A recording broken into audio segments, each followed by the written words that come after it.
Welcome to టీ10. నేను రేవతి. గోదావరి నదిపై నిర్మించిన 240 టీఎంసీల మెగా సాగునీటి ప్రాజెక్టు కాళేశ్వరం డొల్లతనం ఆవిష్కృతమవుతున్నది. సుప్రీంకోర్టు మాజీ న్యాయమూర్తి, కాళేశ్వరం న్యాయ కమిషన్ చైర్మన్ జస్టిస్ ఘోష్ విచారణలో ఒక్కొక్కటిగా నిజాలు బయటకొస్తున్నాయి.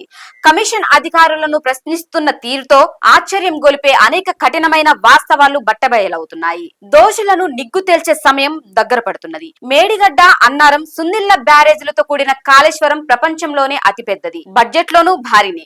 ప్రాణహిత చేవెళ్లకు పేరు మార్చి నిధులు అంచనాలు పెంచి ప్రాజెక్టును ఇష్టానురాజ్యంగా నిర్మించిన సంగతి అఫిడవిట్ల ఆధారంగా జరుగుతున్న కమిషన్ విచారణతో కండ్లకు కడుతున్నది. ఉమ్మడి రాష్ట్ర మాజీ సీఎం వైఎస్ఆర్ హయాంలో చేపట్టిన ఈ ప్రాజెక్టుకు స్థలం మార్పుతో 750 కోట్లు వృధా అయ్యాయి. దీనికి బీఆర్ఎస్ సర్కార్దే బాధ్యత. గత ప్రభుత్వ ఏలికతో అంతా ఏకపక్షం. అధికారులు, సాంకేతిక నిపుణులకు విలువలేదు. వారి సూచనలను బేఖతారు చేశారు.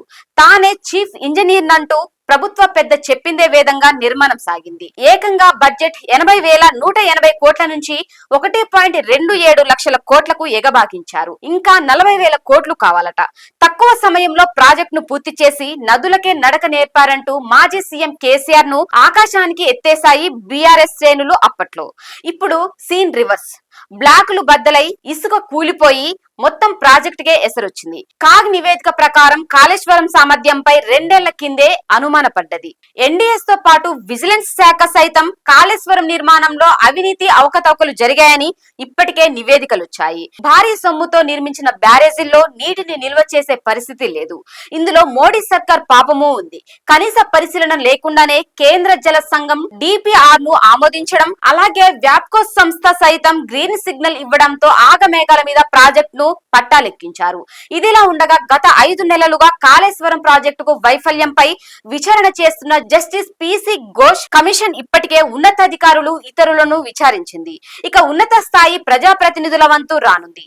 రామగుండం మాజీ ఈఎన్సీ నల్ల వెంకటేశ్వర్లు స్టేట్మెంట్లు ఇస్తూ డిపిఆర్ డిజైన్లు, డ్రాయింగ్లు, బ్యారేజీల్లో నీరు నింపడం వరకు అప్పటి ముఖ్యమంత్రి నిర్ణయాలేనని, మొత్తం కాళేశ్వరం ప్రణాళిక ఆయనదని కమిషన్ క్రాస్ ఎగ్జామినేషన్ లో కుండబద్దలు కుట్టారు.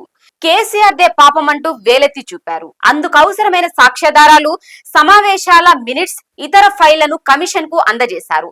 అంతా తానై వ్యవహరించిన నేపథ్యంలో ప్రాజెక్టు ఆరంభంలో భుజకీర్తులు తగిలించుకున్న మాజీ సీఎం కేసీఆర్ తాజా ఘోర పరిస్థితికి కూడా బాధ్యత వహిస్తారా, ఇది ఇంజనీర్ల పని అంటూ తప్పించుకో చూస్తారా అనేది $1 మిలియన్ ప్రశ్న. జస్టిస్ ఘోష్ కమిషన్ విచారణ నివేదిక కోసం తెలంగాణ ప్రజానికం 1000 కండ్లతో ఎదురు చూస్తున్నది. భారీగా అప్పులు చేసి ఈ ప్రాజెక్టు కోసం ఖర్చు పెట్టారు. తీరా చూస్తే పిల్లర్లు కుంగిపోయి, సి పేజీలు ఏర్పడి ప్రాంతం ప్రాజెక్టు ఉనికే ప్రశ్నార్థకమవుతున్న వేల కోట్ల ప్రజాధనం సముద్రం పాలైనట్టే కదా. గత వర్షాకాలపు వరద నీటిని ఈ ప్రాజెక్టులో నిల్వ చేసే పరిస్థితి లేకే గేట్లు ఎత్తేయాల్సిన దుస్థితి ఏర్పడింది. సాగు, తాగు పరిశ్రమల అవసరాలకు నీరందించాలని కేసీఆర్ సర్కార్ భావించింది. అలాగే చేపల వ్యాపారం, జల క్రీడల నిర్వహణతో పాటు పర్యాటకాల అవకాశాలు ఉంటాయని ఉబ్బగొట్టింది. ఎన్నో అనుకుంటాం, అన్ని జరుగుతాయా ఏంటి అని సాధారణంగా జనం అనుకుంటూ ఉంటారు. మేము అలా అనుకుని ప్రాజెక్టు కట్టాం, ఇలా జరుగుతుందని ఊహించామా ఏంటి అనే తరహా ప్రచారానికి బీఆర్ఎస్ ఒడిగడితే అంతకంటే మహాపాపం ఏముంటుంది. ఘోష్ కమిషన్ ఎదుట కుప్పిగంతులు వేసేందుకు ఒకరిద్దరు అధికారులు ప్రయత్నిస్తే ఎవరో చేసిన తప్పులకు మీ భుజాలపై వేసుకోవద్దు అని చైర్మన్ బుద్ధి చెప్పిన వైనం పత్రికల్లోనే చూశాం. అసలు ప్రాజెక్టు ప్రారంభం ఏడాది 2019 నుంచి సమస్యల్లో ఉందని అధికారులు చెప్పడాన్ని బట్టి చూస్తే కనీస సాంకేతిక ప్రమాణాలను బీఆర్ఎస్ సర్కార్ పట్టించుకోలేదనే నిగూఢ సత్యాన్ని అంగీకరించక తప్పదు.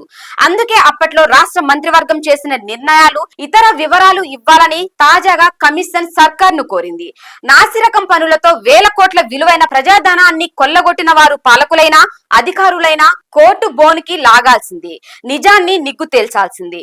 శిక్ష పడేలా సర్కారు కఠినంగా వ్యవహరించాల్సిందే. ఇది ఇవాల్టి న్యూస్. చూస్తూనే ఉండండి టీ10.